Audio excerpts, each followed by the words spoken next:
De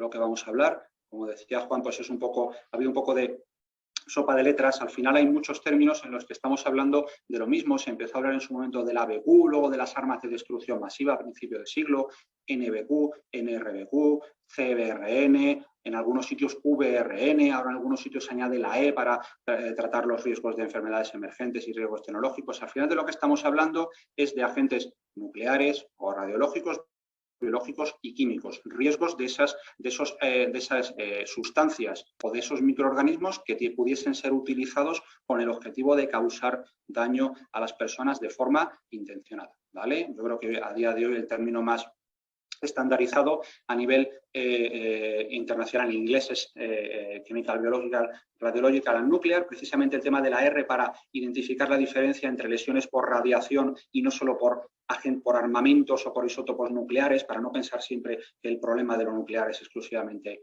la posible, pues eso que de vez en cuando nos alarma mucho en las noticias, con la posible Tercera Guerra Mundial y los botones rojos y estas cosas, sino que hay cosas mucho más sencillas como la posibilidad de bombas sucias, de accidentes con pequeñas instalaciones que están a lo mejor en instalaciones industriales, etcétera, ¿vale? Lo importante es que entendamos el concepto de que esto, sin ser alarmistas, este problema es una realidad. Aquí vemos ejemplos todos de este siglo y de fuentes abiertas de cómo grupos terroristas, sectas religiosas y presuntamente, hay que decir, algunos estados no alineados con la legalidad internacional han utilizado todo el espectro de agentes NRBQ en atentados o asesinatos o intentos de asesinatos selectivos.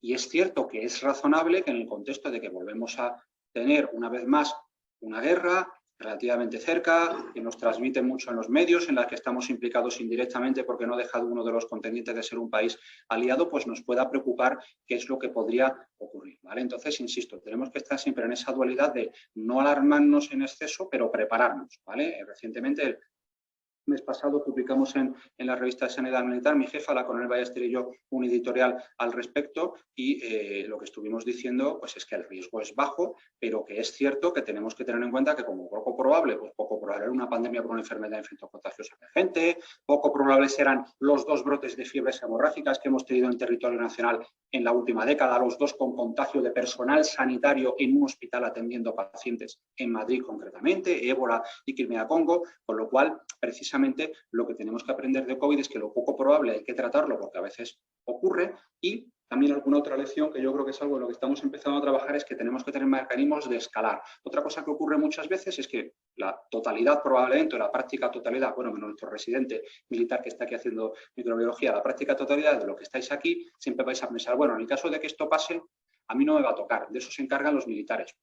Hombre, en principio sí, pero miremos COVID-19, nos íbamos a encargar la red de hospitales de atención a enfermedades infecciosas de alto riesgo, la red de unidades de aislamiento de alto nivel y tardamos una semana en estar desbordados. Con lo cual, tener unos conocimientos básicos, pues nos guste o no, creo que es algo que tenemos que tener todos, ¿vale? ¿Qué amenaza realmente tenemos a día de hoy? Vamos a pensar un poco en el ámbito biológico, que es el que más preocupa mucho, el que siempre se ciñe más a las películas, porque realmente a las películas, a las series de televisión, etcétera, porque realmente si uno piensa en el riesgo nuclear radiológico, la posible Tercera Guerra Mundial con armas nucleares, el problema no va a ser el tratamiento de los pacientes, la descontaminación, y hoy en día luego veremos que las armas químicas están prácticamente erradicadas de la humanidad y la legalidad internacional ha funcionado y funciona muy bien y está muy organizada. Vamos a pensar un poquito en biológico, voy a poner 2 ejemplos más tranquilizados, ¿vale? 1995, todos recordaremos como la secta Aum Shinrikyo en Tokio hizo unos ataques en el metro de Tokio con gas sarín, con muchos fallecidos. Luego os pongo un paper muy rápido sobre ese respecto. Una cosa que suele ocurrir es que los malos, cuando trabajan en NRBQ, trabajan en todo en conjunto. Por eso nos interesa tratarlo en parte en conjunto y no separar lo biológico del otro, porque muchos pensáis, estoy aquí en una jornada de salud tropical, soy infectólogo, internista, microbiólogo, a mí esto de las armas nucleares y químicas, ¿qué me importa? Pues muchas veces los malos trabajan en conjunto y tenemos que conocerlo y además pensad por un momento, y solo como pincelada, como se suele decir, una víctima de un incidente con un agente nuclear, salvo que tenga irradiación interna, salvo que sea un caso Litvinenko, que haya ingerido la sustancia radioactiva, o una víctima de un ataque con gas sarín o con gas mostaza, una vez descontaminada, una vez que entra por la puerta del hospital, es un inmunodeprimido. Es un gran quemado o un inmunodeprimido. Sus problemas, y lo que nos dice la literatura, por ejemplo, de las víctimas que atendimos en varios países, entre ellos en España, de la guerra Irán-Irak, con ataques por gas mostaza, que una vez descontaminados, los que sobrevivían a las primeras 48 horas, su mortalidad era muy importante durante las siguientes semanas de ingreso por infecciones nosocomiales. Con lo cual, el manejo del gran quemado y del paciente oncohematológico es más cercano a esto que estamos hablando de lo que nos interesaría. Bueno, vamos a este ejemplo. A un Sinrico, antes del Sarín, como toca todos los palos, y había un juez por aquí, no es, así se ve el puntero, creo, ¿no? Pero láser, vale. Había un juez que vivía aquí, que estaba ya empezando a investigar a la secta porque les parecía que estaban haciendo cosas un poco raras, pues decidieron que le iban a envenenar con esporas de Bacillus anthracis y entonces las tiraron a través de esta torre de ventilación. Aparte de que esto es más complicado de lo que parece, no, ahí sí que no puedo daros más datos, sí que sería información clasificada sobre cómo se dispersan, etcétera. Sí que es cierto que, bueno, nadie se enteró de esto hasta un tiempo después porque por muchos, y era una secta que trabajaba bastante y que tenía medios bastante buenos, pero la verdad es que meten la pata y la cepa que cultivan y las esporas que difunden a través de esa torre de ventilación, pues son este es el aislado de camedo, son de la cepa Ester, de la cepa vacunal, que no es prácticamente patógena y al juez ni le pasa nada, solo hay casos leves y no ocurre nada. Otro ejemplo interesante de que esto es complejo, aunque tengas todos los medios del mundo, en los tiempos de la Unión Soviética, en los años 80, cuando empieza a haber a finales de los 70, principios de los 80, una intención soviética de abrirse al mundo científico occidental para enseñar los avances de su ciencia y empiezan a participar, perdón, pues la alarma de que tenía que ir a la reunión de programa. Empieza a haber científicos que publican y que participan en congresos internacionales, de vez en cuando se les escapa alguno, todo lo hemos visto en películas y en alguna serie reciente incluso, pues en esta zona, en Sverdlovsk, en una pequeña ciudad donde hay alrededor campos contaminados por antrax, ¿vale? Que como sabemos las esporas pues, permanecen en el ambiente, pueden permanecer décadas y hasta un siglo y todavía no tenemos muy claro cuáles son los procedimientos con los que descontaminar esos campos, pues hay un grupo de científicos que dice, oye, tenemos una serie muy chula de pacientes que se han contagiado por antrax, vamos a publicarla, porque nosotros tenemos mucha experiencia en esto. Entonces la publican y saltan las alarmas en el otro lado, en la CIA, porque si uno ve los vientos dominantes, los días durante los que se describe el brote, que además los casos son de antrax respiratorio, y vemos la distribución de los pacientes que se describen en el paper, pues aquí pasa algo. Una vez que cayó la Unión Soviética, tuvieron que reconocer que aquí había una instalación de producción de armas biológicas ofensivas donde pues, estaban produciendo Bacillus anthracis y había habido una fuga. ¿Vale? Entonces, incluso con todos los mitos de una superpotencia en el contexto de una guerra en la que dedicaba la práctica totalidad de sus recursos económicos e industriales a la producción de armamento biológico, no lo consiguen. Es muy complicado. ¿Vale? Bien, pero bueno, vamos a ver un momento lo que nos dicen ahora mismo, como decía, organismos europeos sobre cuáles son los supuestos de amenaza real ahora mismo. ¿Vale? Es cierto que cuando se utilizan estos armamentos, pues son mortales, indiscriminados y que tienen una enorme consecuencia socioeconómica. Esto lo hace muy interesante para estos grupos. Vamos a saltar ahora a nuclear por un momento. Goiânia, 1987, una pequeña ciudad de Brasil. 1987, un año después de Chernóbil, donde se supone que la profesión médica tenía claro de qué iban y que era un síndrome cutáneo, hematológico, neurológico por radiación, porque nos habíamos hartado de verlo en prensa. Bueno, pues por motivos, se cierra un hospital y por motivos que no vienen al caso, alguien mete la pata y queda abandonada una fuente de cesio-137 en una chatarrería de la ciudad.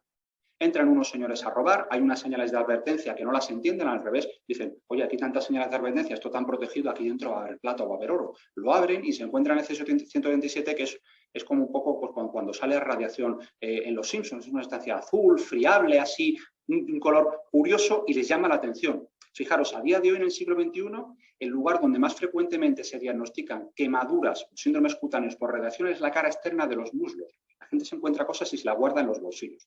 Pues se llevan trocitos de eso en los bolsillos, los dejan en su casa, uno en la cocina, otro se lo da al niño.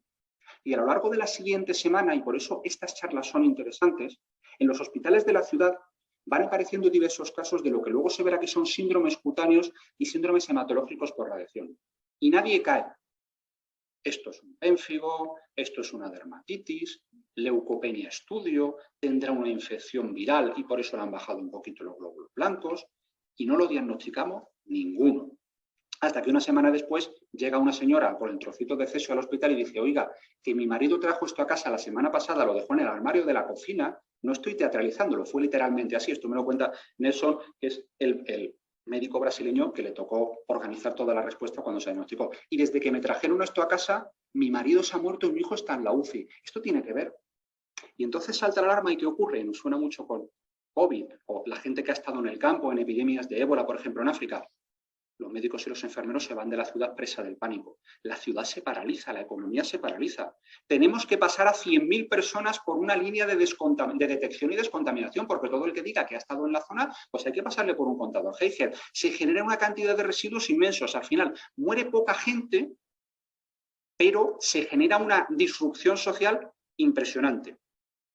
Entonces, esto nos enseña dos cosas. Primero, que lo importante en este campo de la amenaza MRBQ no es que algo sea muy mortal o que haga mucho daño, sino las consecuencias que genera. Y segundo, que eso lo hace especialmente atractivo porque siempre estamos dando por hecho que el día que ocurriese esto, nos lo van a anunciar los señores de la secta religiosa que ustedes, o grupo terrorista que ustedes piensan, con un comunicado que van a difundir a los medios de comunicación media hora después.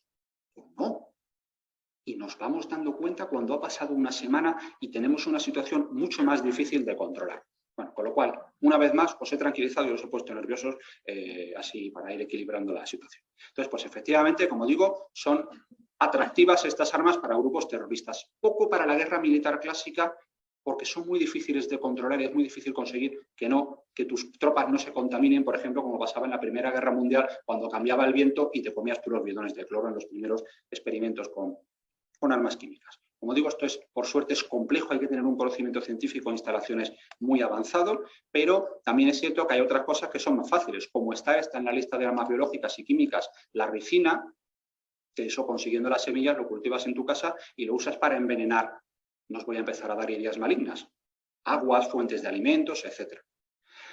Aparte, volviendo a esto es difícil, los experimentos de Estado Islámico de, por ejemplo, intentar tirar bidones de cloro en un dron para hacer ataques selectivos con lo que no deja de ser un arma química, pues fracasan porque no solo hay que tener el material, hay que tener un medio de diseminación. ¿De qué me sirve tener las esporas? Y como hemos visto antes, luego cuando las tiro se me va el viento para el otro lado, y a veces hay que tener multiplicadores y los multiplicadores que producen esa explosión, en este caso, pues inactivan el cloro. Aquí una vez que el dron estalla, allí nadie ni se había enterado de que había o no había armamento químico. Esto presuntamente es de Siria, ¿vale? Bueno, supuestos reales. Pues podría hacerse, es cierto, como os he dicho, un IED, un artefacto improvisado con un agente biológico o con una pequeña fuente radiológica que hemos conseguido de una instalación de radiología, con el objetivo de ahí de si ser un ataque descubierto y de producir ese pánico, aunque para que cuando luego lleguemos con los contadores piten, aunque luego realmente saben que no va a conseguir bajas, pero imaginaros el impacto, en este caso sí, de un ataque descubierto en una zona de una ciudad muy poblada, en una hora punta, en algún sitio que os podéis imaginar, ¿no? Bueno, por suerte, de momento, pues viendo un ejemplo relativamente reciente, 2016, de Estado Islámico en Marruecos, pues cuando se desarticula una célula que estaba intentando cultivar esporas de algo, pues lo que nos encontramos son estos botes del IKEA con limones y pezuñas de dromedario. Entonces, pues parece que no tenían microbiólogos muy buenos para desarrollar el tema, por suerte. Ataques con la dispersión de un agente. Voy a ir un poco más rápido porque si no, luego no llegamos a la parte final que me parece interesante, ¿vale? Ha habido ejemplos también de otro problema que tenemos a día de hoy en el siglo XXI con las redes sociales y con los foros de Internet y con la dark web, que a veces aparecen insiders. Es muy difícil controlar que una persona sin ninguna relación formal con ningún organismo terrorista se radicalice a través de foros de Internet y se le ocurra, pues voy a comprar unos bidones de lo que sea y a tirarlo en el metro a las 8 de la mañana. ¿Vale? Este ejemplo lo conocemos todos y, desgraciadamente, no solamente los ataques de 2001-2022 por Al-Qaeda después de las Torres Gemelas con las famosas cartas de Antrax, esto desapareció. Sigue habiendo todos los meses o casi todos los meses, con perdón, un tonto que manda una carta a alguien con polvo de talco. Le da un día a los compañeros de Guardia Civil y Policía Nacional precioso, porque otra cosa que ocurre con estos agentes es que hasta que tengamos el diagnóstico tenemos que actuar como si es verdad. Eso nos pasa a nosotros cuando activamos la unidad de aislamiento. No, tuviste un caso sospechoso de que me pongo, bueno, pero no pasó nada porque al final fue negativo. Oiga, y hasta que me da los resultados el Centro Nacional de Microbiología, yo he actuado exactamente igual que si tuviese una fiebre hemorrágica en la habitación en la que he entrado y al paciente al que he pinchado y en las muestras que he analizado, ¿no? O sea, para mí el riesgo ha sido exactamente el mismo, se confirme o no. Como os decía, contaminación de agua y alimentos es relativamente más fácil. Este ejemplo, por ejemplo, es de grupos anarquistas en 2016 en Italia y en Grecia que amenazaron a algunas multinacionales. Ataques a instalaciones específicas en RBQ, ¿vale? Otro problema también que puede ocurrir es el de los insiders, que es que el que se radicaliza sea uno de los que estamos aquí presentes y entonces tiene acceso más fácil y conocimiento a esas instalaciones. Esto es difícil de controlar porque juega un poco con los derechos de los trabajadores, hasta dónde tienes que pasarte o quedarte corto. ¿Vale? Yo sé, por ejemplo, pues en nuestra unidad hay una compañera de la contrata de limpieza que no es nacional de un país OTAN. Tenemos que investigarla por eso. Hombre, parece excesivo. Pues no. Os guste o no, interesen científicos que trabajan en estas instalaciones, ¿vale? Estamos en la lista. Esto es muy poco probable, pero estamos en la lista. Yo que soy hijo de militar, que he nacido en el 80, que de pequeño para mí era lo más normal del mundo, mirar los bajos del coche por la mañana, pues hoy en día estamos más relajados, pero un 100% de relax y de pasarnos el día contando en el Instagram dónde estamos y qué hacemos, bueno, pues habría que tenerlo en cuenta. Si vemos algo raro, nunca está de más hacer una llamada al 092 o al 061 y contárselo a los compañeros por si hay que hacer una investigación. Esperamos. En principio el riesgo muy bajo. Y como ya hemos dicho, asesinatos selectivos con agentes en RBQ que ocurren y todos conocéis estos casos. Bien, ¿qué hacemos en España y qué se hace a nivel internacional? ¿Qué pintamos en defensa en todo esto si no es una amenaza militar de guerra, como hemos dicho, que es muy poco probable, una cosa más de terrorismo? Lo primero es que a día de hoy, y es el concepto legal en España, la defensa militar de España y la defensa nacional, que no es monopolio de los militares. La Constitución dice que todos los españoles tienen el derecho y el deber de defender a España. Por eso está una figura como, por ejemplo, la de los reservistas voluntarios. Creo que cierra el plazo esta semana. Se van a presentar, por ejemplo, 2 infectólogos que van a querer tener comunidad de activación.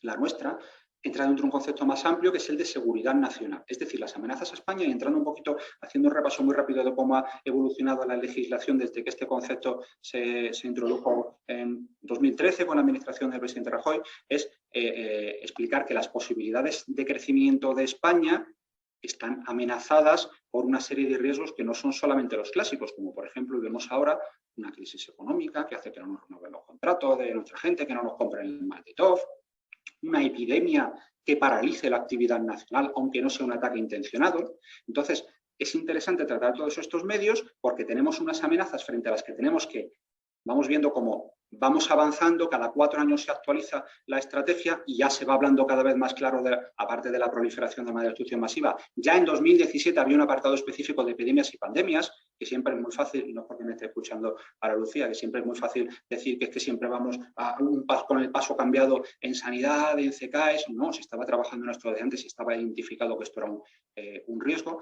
Frente a todo esto, la respuesta que tenemos que dar tiene que ser conjunta y aunque no sea exactamente nuestra función primaria, las capacidades que tenemos podemos aportarlas a este sistema de seguridad nacional, ¿vale? No me voy a enrollar mucho más. Un ejemplo claro en Fuerzas Armadas, pues es evidentemente, como habéis visto en 2021, Operación Balmis, unidades preparadas para ir a la guerra en EBQ o para proteger a nuestras tropas de la guerra en EBQ, porque lógicamente no usamos ese armamento ofensivo, pues fueron de utilidad para manejo de cadáveres, desinfección de instalaciones, no siendo su función principal, aportan al sistema de seguridad nacional.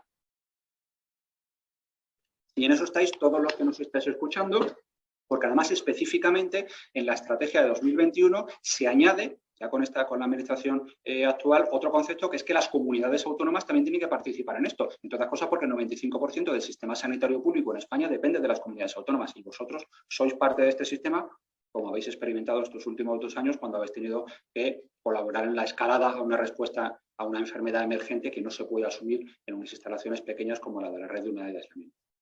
En defensa tenemos todas estas cosas y ahora voy a aprovechar para hacer una pequeña pausa y spoiler de nuestra unidad de aislamiento con un pequeño vídeo de 2 minutos de cómo recibiríamos un paciente, pues que es bonito.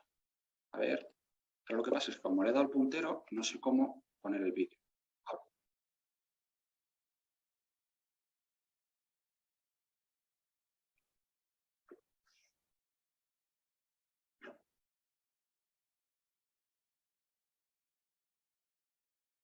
Los compañeros que están en el helicóptero en este ejercicio 2016 de la Unidad Médica de la Evacuación del Ejército del Aire, casi todos estuvieron en Guinea-Conakry recogiendo a los misioneros españoles contagiados de ébola.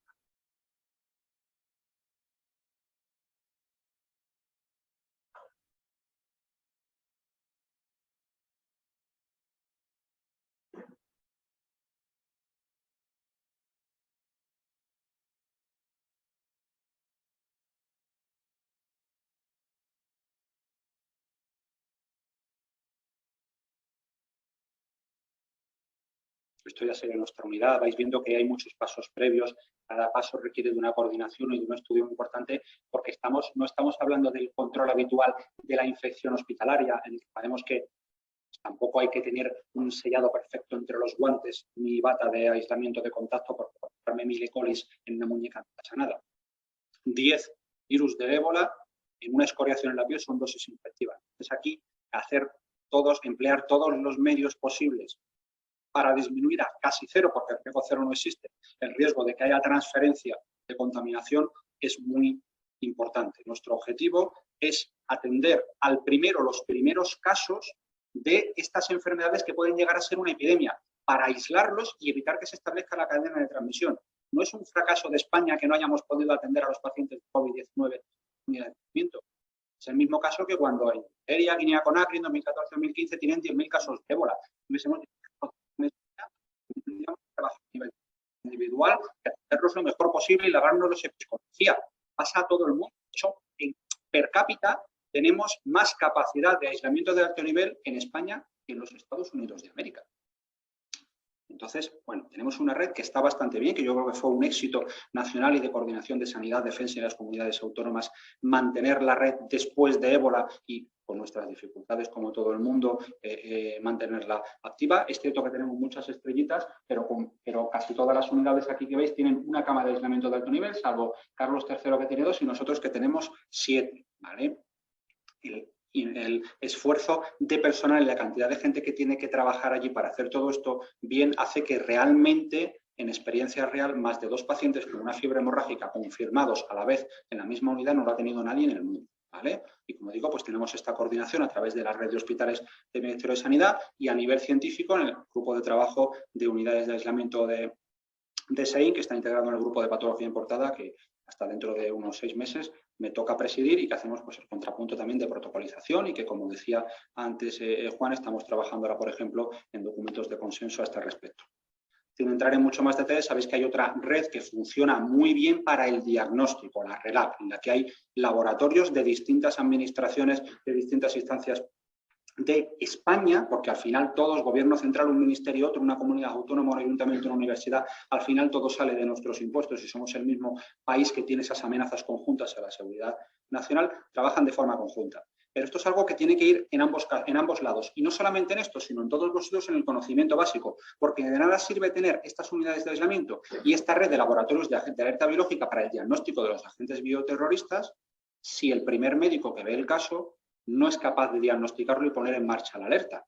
De hecho, y es una crítica que tenemos que hacernos a todos mismos, mayo de este año lanzan los ECDC la alerta inicial sobre viruela del mono y ese mismo día tenemos decenas de casos sospechosos en España. Posteriormente, por ejemplo, en la serie que publican en Eurosurveillance los compañeros de salud pública de la Comunidad de Madrid, se ve que había casos que ya habían contactado con el sistema sanitario hasta 3 y 4 semanas antes.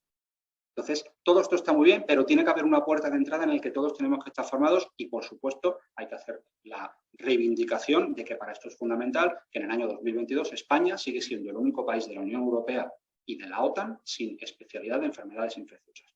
Confiamos en que en los próximos meses se solucione el problema a colación del Real Decreto que se ha creado y del procedimiento que estamos siguiendo. Bien. Y a nivel internacional, podemos estar hablando de esto horas, de todo lo que podemos hacer cada una de las unidades que tenemos en sanidad militar, en guardia civil, en policía, pero entonces no dejo hablar a los compañeros. Bien, ¿Qué respuesta internacional hay y qué situación actual tenemos ahora mismo? Voy a meterme un poco en nuclear, no me voy a meter porque yo creo que con el ejemplo de químico podemos avanzar. Sabemos que a nivel, por ejemplo, europeo, tenemos muchas agencias y muchos organismos que participan, que son partners de la salud pública europea. Ya en 2017 se hace un plan de acción de la Unión Europea para preparación frente a NRBQ, en el que se habla de que tenemos que reforzar los vínculos, reducir la accesibilidad de esos materiales, estar preparados, tener mayor conocimiento. Pero de forma práctica, ¿qué es lo que hemos estado haciendo? Realmente a nivel europeo, poco. ¿Vale? Se hacen cosas. Yo, por ejemplo, pues participé como alumno en un curso de los ECDC y Europol conjunto que se hizo en 2018 en Portugal sobre bioterrorismo, que estuvo bastante bien. Se ha creado una iniciativa muy interesante, que es la del Cuerpo Médico Europeo, para poder lanzar voluntarios a atender estas enfermedades en países donde no tienen esos medios. Cooperación con organismos especializados, pero ahí, como vamos a ver, en químico y nuclear estamos muy desarrollados, pero en biológico un poquito menos. Y crear, como digo, esa red de seguridad en la que todos tendríamos que participar y aprovechar la investigación. Recientemente se ha creado, está en proceso de desarrollo, la autoridad, la ERA, la Agencia Europea de Preparación y Respuesta ante Emergencias Sanitarias, que no va a estar para dirigir todo esto a nivel europeo, a un nivel de ser el mando de la respuesta ante una epidemia y de decir lo que tiene que hacer cada hospital y cada país, sino de dar esa inspiración, esa doctrina y esos medios. Y, de hecho, es una estructura pequeñita a día de hoy, pero está haciendo cosas muy interesantes, como una convocatoria que ha lanzado ahora para los próximos 4 años de un fondo de 100 millones de euros en contramedidas para agentes NRBQ, en el cual España va a participar con 2 propuestas nuestras. Una de ellas que me parece muy interesante, que es aprovechar capacidades de seguridad militar, como son nuestro centro militar de transfusiones con plasmaféresis y nuestro centro militar de farmacia con la capacidad de almacenamiento de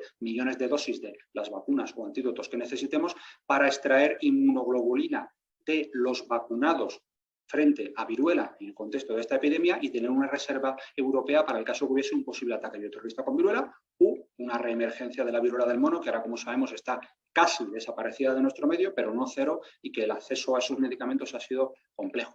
Vamos a poner un ejemplo de lo que a mí me gusta mucho, cómo trabaja el mundo en armas químicas. Las armas químicas no es solamente decirle a los países usted no fabrique o declárelo y elimínelo. Se hace, y para eso tenemos una pequeña, la OPAC, la OPCW en inglés, es una pequeña organización internacional autónoma, digamos, ligada a la ONU, pero autónoma, cuya sede está en La Haya y que se encarga de la vigilancia y del desarme de armas químicas que muchos países han tenido stock hasta que se firmó la convención a principios de los años 90, y algunos lo han declarado posteriormente, como por ejemplo Siria hace pocos años, y el proceso de eliminación es muy lento. De hecho, la eliminación de los stock ruso, antiguamente soviético, y estadounidense se ha finalizado este año, porque el proceso es muy lento y para eso hay una serie, los países hacen su trabajo y la OPAC tiene un cuerpo internacional de inspectores que está vigilando. Pero además tenemos otro problema adicional, que es el de los precursores, que es una cosa general en todo esto. Las sustancias de doble uso. Un producto químico que se utiliza en la industria textil podría ser utilizado, que no voy a dar la receta evidentemente, para desarrollar determinados agentes de guerra química. Entonces tiene que haber un control de si una empresa que yo que sé, que vende 1000 camisetas al año, importa 100 toneladas de ese producto químico que se usa de tinción, pues eso es raro y alguien tiene que estar vigilando. Y evidentemente no puede haber un cuerpo de miles de inspectores que vayan haciendo eso por todo el mundo. Con lo cual, bueno,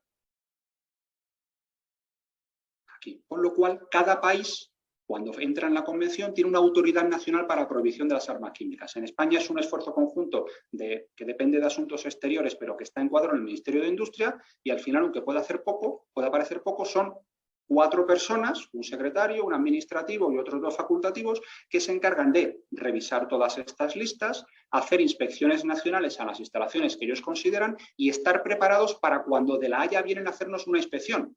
Dicen, hoy queremos ir a esta industria que usted nos ha declarado, queremos ir a verla, llegamos pasado mañana, y tienen que irse corriendo a organizarlo todo porque se nos hace esas inspecciones y nosotros hacemos ese trabajo interno nacional. Además tiene todo un gran programa de asistencia y protección que se llama esa división de formación a distintos países, en los que se hacen cursos de formación para primeros intervinientes, policía, bomberos, militares y de asistencia hospitalaria, en el que he tenido pues, la suerte de acudir primero de alumno, luego de instructor, y el año que viene, si va todo bien, esperamos en abril recibir en Gómez Ulla el curso para toda Sudamérica y el Caribe de preparación hospitalaria, ¿vale? Y todo ese esfuerzo viene también de esta organización que tiene unos fondos y un personal encargado de organizar esos cursos. Eso es uno de los motivos por los que el domingo, la semana que viene no estaré, porque el domingo me tengo que ir a La Haya. Puede parecer que el problema del hospital es sencillo, porque os he dicho ya que una vez descontaminado realmente, pues bueno, como uno es muy deprimido, vale. Tokio, volvemos a los ataques del gas sarín. Se ve un poco en pequeñito, a lo mejor en casa lo ven mejor, pero en resumen, esta publicación nos dice cuál fue la cronología en el hospital que estaba más cerca, el que primero atendió y atendió más bajas por gas sarín. Lo primero que ocurrió, como ya hemos visto, es que la primera víctima llegó por su propio pie a las 8:25 al hospital, cuando todavía ni habían llegado ambulancias, con lo cual nadie la había descontaminado. Que en 20 minutos hay 500 víctimas entrando en tropel a urgencias, traídos por taxistas, conductores de ambulancias, a autobuses, por su propio pie lo que pueden, y que hasta las 9:40, una hora después, a nadie se le ocurre que esto podía ser un ataque con armas químicas. Se sabía que había habido una explosión en el metro y que había mucha gente que estaba viniendo. Cuando eso ocurre pasan varias cosas. La primera, casi la mitad de los sanitarios, todas las urgencias de los hospitales de Tokio se contaminan, casi la mitad de los sanitarios tienen síntomas en los siguientes días de intoxicación leve, pero de intoxicación por gas sarín. Y si os fijáis, a las... no lo veo ahora mismo, vaya. Conference, aquí, vale. Bueno, ahora no lo estoy viendo. En 1 o 2 horas está saliendo un avión de atropina hacia Tokio. Unos estudios muy por encima dicen el tratamiento de la víctima de agentes neurotóxicos, atropina, pralidosima y benzodiazepinas, pero a lo mejor uno no ha calculado que un paciente grave en la primera media hora necesita, de las que usamos en España, 240 ampollas de atropina. Si a todos nos preguntan en nuestro servicio de urgencia, ¿estás preparado? Sí, atropina tengo, claro, en el carro de paradas. ¿Tiene usted atropina para 500 bajas, de las cuales 10 sean graves? ¿Y tiene usted 3.000 ampollas de atropina en 1 hora en el hospital? No quiero preguntar ahora mismo, no voy a responder si lo tendríamos en Gómez.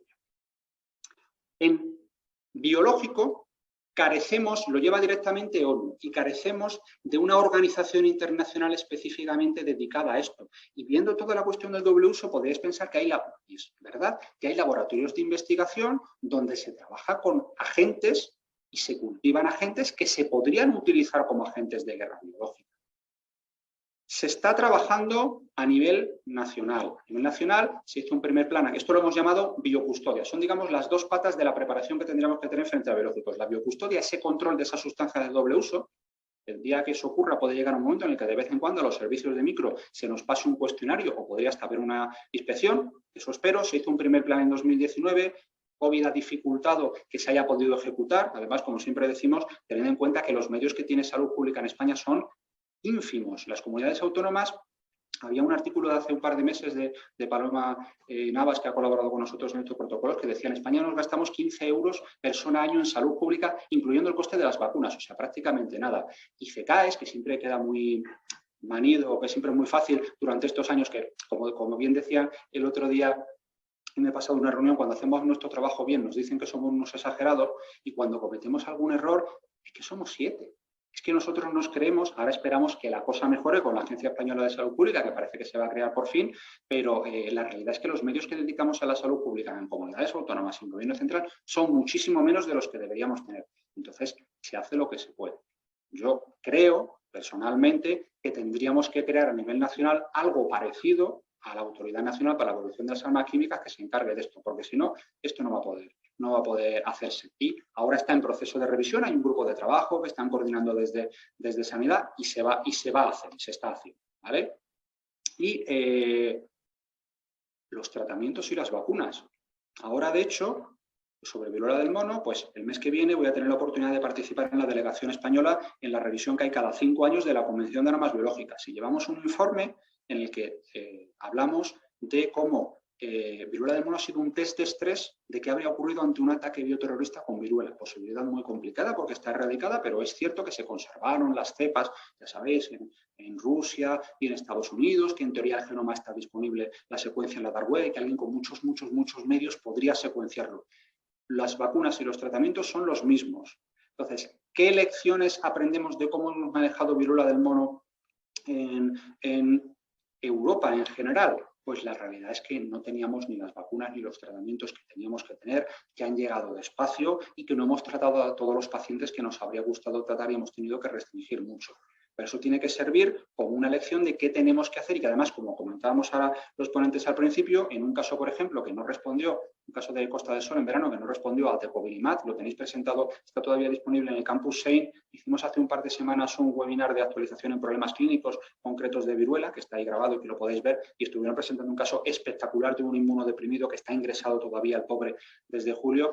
Cuando no respondió al tecovirimat, no podíamos dar una segunda dosis porque en ese momento teníamos muy poquito de fármaco en España. Pedimos inmunoglobulina de viruela, de ahí el proyecto que queremos hacer en la ERA.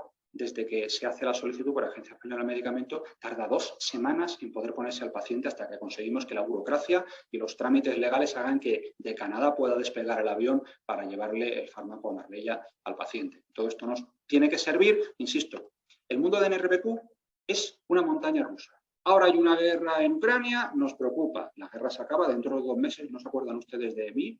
Seguro. Nadie se acuerda de esto. Y es una realidad. Todos siempre han dicho, después de las Torres Gemelas y los ataques con Antras, después del SARS, después de la gripe A, después del ébola, después del Crimea Congo, a partir de ahora se van a invertir medios y esfuerzo en todo esto. Luego el día a día, en todos los hospitales, en el nuestro también, es que a los pacientes hay que atenderlos. Dice, todo esto está muy bien, pero yo estoy dando clase a vosotros y otra compañera está en el curso de especialista de NBQ en Hoyo de Manzanares y se han quedado 2 para pasar la planta del PRO a las interconsultas y hoy teníamos la agenda de VIH hasta arriba. Y un paciente que había con COVID, con rituximab, que había que ponerles otro Vimab y que había tenido una parada en una administración previa y hay que ponerlo con corticoides controladísimo, etcétera, etcétera. Es decir, el día a día hace esto complejo. Necesitamos, por supuesto, más recursos a todos los niveles, porque al final una conclusión también es que todos tendríamos que saber un poquito de esto y en algún momento del año, por lo menos una vez, y no solo cuando nos ponemos nerviosos porque llega el ébola a Madrid, teníamos que ponernos un EPI amarillo por lo menos un día, un ratito. Y es muy difícil porque todos sabéis el trabajo que hacemos. Y bueno, muchas gracias por vuestra atención y la intención era pues dar un pequeño baño general de situación del que por supuesto esto daría hasta para hacer un máster solo de esto, ¿vale? Pero bueno, espero que haya sido de utilidad para todos. Gracias.